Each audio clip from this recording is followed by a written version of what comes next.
Double moss stitch is a hand knitting stitch that often accompanies cable stitches, but we can make it on the knitting machine too, which is a great thing because I used it quite a bit in my new book, Mostly Classic Cables, for the same reasons that hand knitters do. It complements the cables. Double moss is made up of 2 knit stitches alternating with 2 purl stitches, both across the work and up the length of the work. On the knitting machine, that gives us 2 choices. If we used the ribber, we could transfer pairs of stitches to the ribber, alternating with pairs left on the main bed, knit 2 rows, and then swap the ribber stitches over to the main bed and the main bed stitches over to the ribber.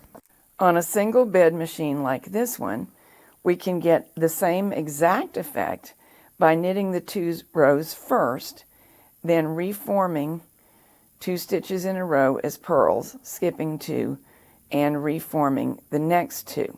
It's slower, of course, but it's very effective. After completing this pair of rows, we'll knit 2 rows and work the same process again, but this time we will purl the stitches that were left as knits the last time and knit the stitches that were left as purls the last time, and in that way we will alternate 2 knits and 2 purls across and 2 knits and 2 purls up the work. If we do this on a single bed, obviously all the stitches will match in size because one carriage made them. However, it is important that they match in size, and if we do it on the ribber, sometimes the ribber set at number 5 on the dial and the knitter set at number 5 on the dial are not identical.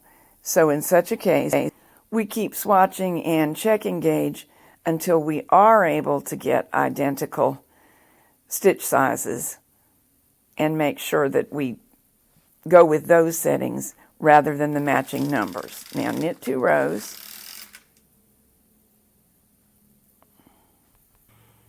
And we will begin the same process again, but using the set of stitches that were purled the time before last.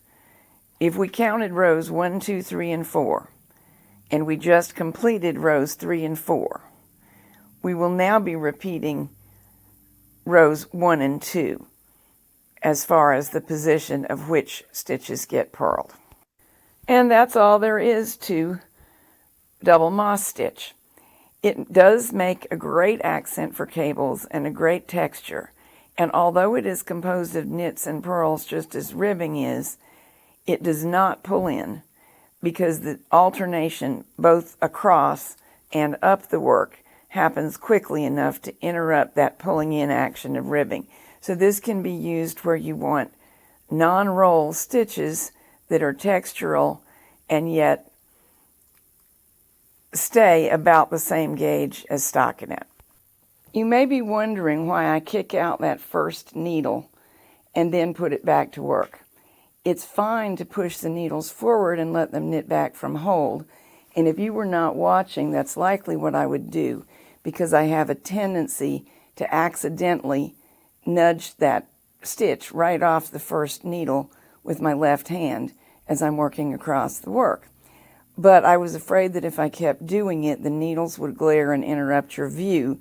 So as soon as I passed that most dangerous point for me, I'm putting the stitch back in the normal position and knitting. Again, if you weren't watching, I'd probably keep pushing them all the way forward once I reform the stitches and let the first of the next rows knit back from hold. It's not essential, but I find it a help. You may want to give it a try too.